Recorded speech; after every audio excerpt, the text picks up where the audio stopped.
Hi, and welcome to the Ask Dr. Angela podcast with everyone's favorite OBGYN, Dr. Angela Jones. Have you ever been too embarrassed or shy to ask your own doctor about your, girl parts? Well, you've come to the right place to get straight answers. Feel free to ask Dr. Angela anything women's health related. Obstetrics and gynecology? She keeps it real. Pregnancy? She's been there, done that. Menopause? She'll get you through. Young or old, Dr. Angela's got you covered, girl. Now here's Dr. Angela.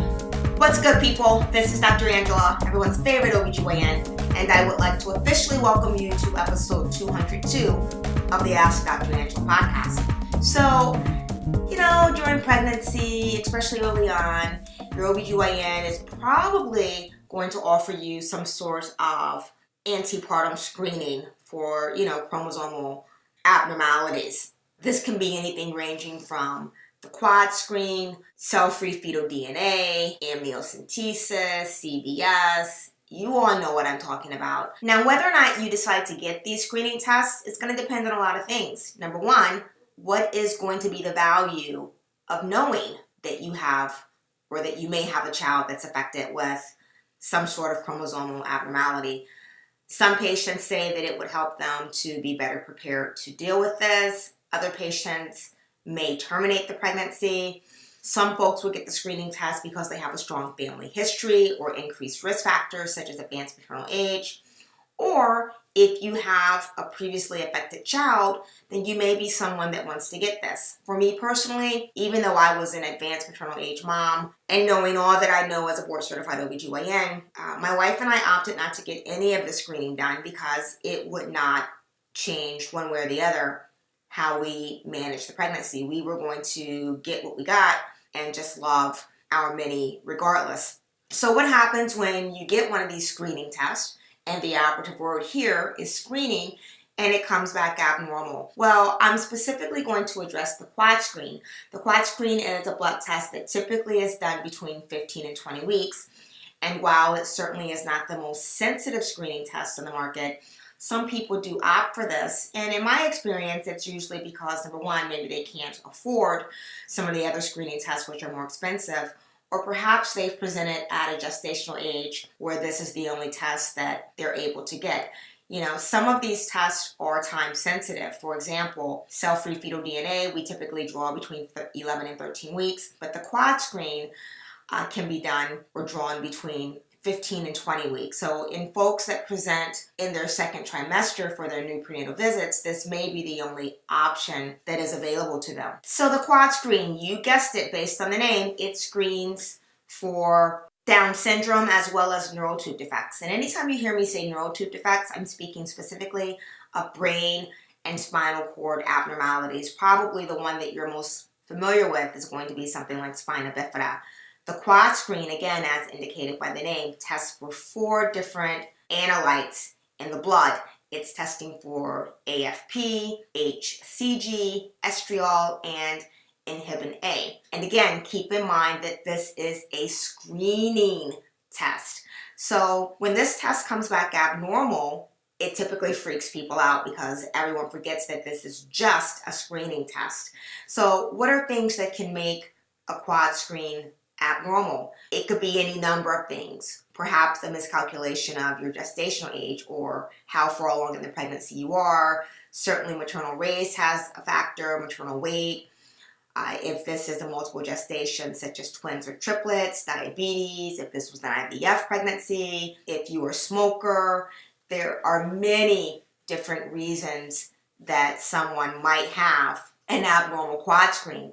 However, if you do have an abnormal quad screen, the next steps typically involve seeing a high-risk specialist like a maternal fetal medicine doctor, or they're also known as perinatologists, and they may offer you any number of things, anything ranging from another screening test known as cell-free fetal DNA, which is more sensitive than the quad screen. Cell-free fetal DNA is pretty cool. Most of you will categorize that test as, oh my gosh, that's the test where we can find out the sex of the baby. Well, for OBGYNs, that's like the least important detail of that test.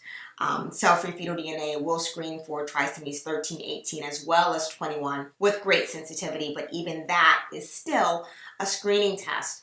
Again, if you do have a positive quad screen, they may offer you that testing. They may offer you definitive testing by way of something called a chorionic villus sampling or an amniocentesis. Those are invasive testing, and certainly there is a small risk of miscarriage associated with both of those.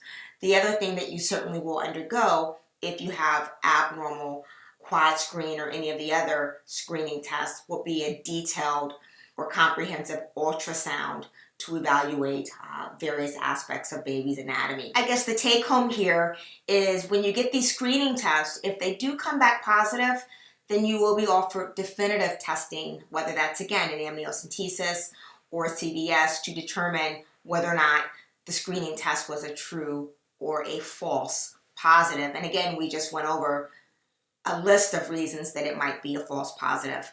So hopefully this podcast has given some valuable information to folks who may or may not have experienced this.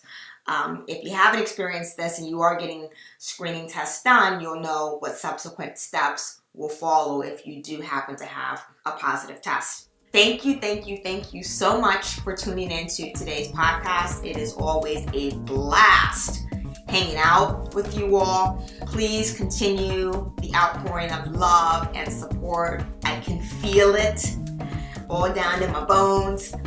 And I'm just super excited for everything that we're doing over here at Team Ask Dr. Angela. Check us out at www.askdrangela.com. That's AskDrangela.com. That is certainly where it's all going down. You can subscribe to the podcast, to our weekly blog posts and newsletter, as well as our YouTube channel, which is really blowing up. If you haven't checked those out, folks, please do. You can also grab our hot item, the JJ caps, which have taken off, much to my surprise. They're pretty awesome caps. So you can check those out there too. And certainly, if you have a topic or question that you would like featured, you can email me or direct message me on any of the social media platforms, which are all at the website. In closing, let me leave you with these words of wisdom from one of my favorite quotation books, Congratulations, Graduate. It says, "Make new friends, but cherish the old ones. Don't use time or words carelessly. Neither can be retrieved. Judge your success by the degree that you are enjoying peace, health, and love. Smile a lot. It costs nothing, yet it's beyond priceless." Thank you so much for tuning in to today's podcast. Until next time, look better, feel better, be better. Can't wait to see you on episode 203 of the Ask Dr. Angela podcast. Thank you for listening to the Ask Dr. Angela podcast. For more information on women's health and the show notes for this episode, please visit Dr. Angela at www.askdrangela.com. While you're there, don't forget to leave your own message for Dr. Angela. See you soon! All of the information provided and discussed in this podcast is for educational and informational purposes only and should not take the place of consulting a physician.